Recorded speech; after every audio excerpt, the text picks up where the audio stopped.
এই মুহূর্তে যে ব্রেকিং নিউজের দিকে নজর রাখবো, দলের শৃঙ্খলা নিয়ে কড়া তৃণমূল। হুইপ সত্ত্বেও বিধানসভায় অনুপস্থিত বিধায়করা, বিধানসভায় অনুপস্থিত 50 জন বিধায়ক, অনুপস্থিত বিধায়কদের বিরুদ্ধে পদক্ষেপের পথে দলের শৃঙ্খলা রক্ষা কমিটি।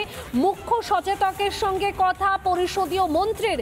কোন কোন বিধায়ক মানছেন না হুইপ, খতিয়ে দেখা হচ্ছে বিধায়কদের হাজিরা খাতাও। অনুপস্থিত বিধায়কদের ওপর নেই কি দলের নিয়ন্ত্রণ? কারণ হুইপ জারি করা হয়েছিল অধিবেশন চলাকালীন, সমস্ত বিধায়ককে বিধানসভায় হাজিরা দিতে হবে, হাজির থাকতে হবে। কিন্তু দেখা যাচ্ছে হুইপ জারি করার পরেও কোনো রকম নির্দেশিকা মানা হয়নি। সেই কারণে মুখ্য সচেতকের সঙ্গে কথা পরিষদীয় মন্ত্রীর। কোন কোন বিধায়ক মানছেন না হুইপ, সেই কারণে খতিয়ে দেখা হচ্ছে বিধায়কদের হাজিরা খাতাও।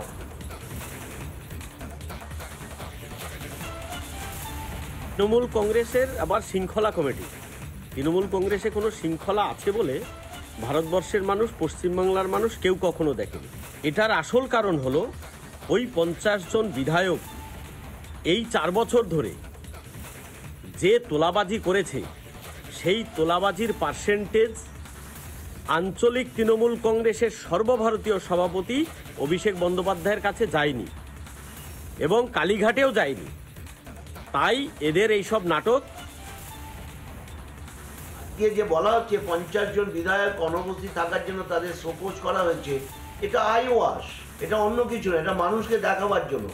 এদের দলের শৃঙ্খলা বলে কিছু নেই, কেউ শৃঙ্খলা মানে না। এই দলের একজনই শেষ কথা বলে, তিনি হচ্ছেন মাননীয় মুখ্যমন্ত্রী। সেই জন্য বলা হয়, আমরা বলে থাকি সাধারণত একটাই লাইট পোস্ট, বাকি সব ল্যাম্প পোস্ট। কারোর মেরুদণ্ড নেই, অন্যায়ের বিরুদ্ধে বলার মতন কারোর মেরুদণ্ড নেই। মুখ্যমন্ত্রী চোখে চোখ রেখে কথা বলার মতন কারোর সাহস নেই। বলে এই নীতিহীন দল যত তাড়াতাড়ি পশ্চিমবাংলা থেকে যায় তত মানুষের মঙ্গল। একজন বিধায়ক তো সে তো বারবার মুখ খুলছে, বারবার কথা বলছে, আবার তাকে শৃঙ্খলা রক্ষা কমিটি দেখে গ্যাটিস দিয়ে বোঝানোর চেষ্টা করছে, আবার সেই দিকে হচ্ছে। আজকে 26-এ নির্বাচন আসছে, নির্বাচনের আগে তৃণমূল কংগ্রেসের বুথ স্তর থেকে শুরু করে বিধায়করাও, অনেক দলের নেতৃত্ব, তারাও চায় না আর এই দলটার মধ্যে থেকে পার্টিটা করতে। আগামী দিনে এই দলটা 2026-এর পর তৃণমূল কংগ্রেস নামক কোনো দল ছিল, সেটা মানুষ আর ইতিহাস হয়ে যাবে আর বুঝতে পারবে। কে ক্ষমা চাওয়ার কথা বলছে আমি দেখছি। যারা অসভ্যের মতো, আমি কাজে গেছিলাম সেখানে অসম্মান করেছে, আমাকে বিক্ষোভ দেখিয়েছে, তাদের আগে ক্ষমা চাওয়া উচিত। যারা সরকারি বোর্ড ছিঁড়ে ফেলেছে, উন্নয়নের জন্য মিউনিসিপ্যালিটি লাগিয়েছিল আমার নাম দিয়ে, বোর্ড ছিঁড়ে ফেলেছে, ক্ষমা তাদের চাওয়া উচিত। আমি সবার নামে কেস করব, তখন কোর্টে গিয়ে দেখা কে ঠিক কে ভুল।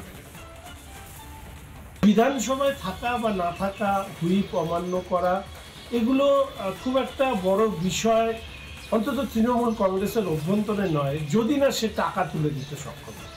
যদি তাদের মাথাদেরকে টাকা তুলে দিতে সক্ষম হয়, তাহলে সে আসলো কি গেল, বিধানসভায় থাকলো কি থাকলো না, এইগুলো বিষয় না। কেন গণতন্ত্রে বা সংসদীয় গণতন্ত্রে তৃণমূল বিশ্বাসী না, ভয়ের রাজনীতিতে বিশ্বাসী। নানা ধরনের কন্টেন্ট দেখার জন্য লাইক করুন, শেয়ার করুন আমাদের ফেসবুক পেজ, সাবস্ক্রাইব করুন আমাদের ইউটিউব চ্যানেল। পাশাপাশি অন্যান্য ব্রেকিং নিউজের জন্য অবশ্যই চোখ রাখুন রিপাবলিক বাংলায়।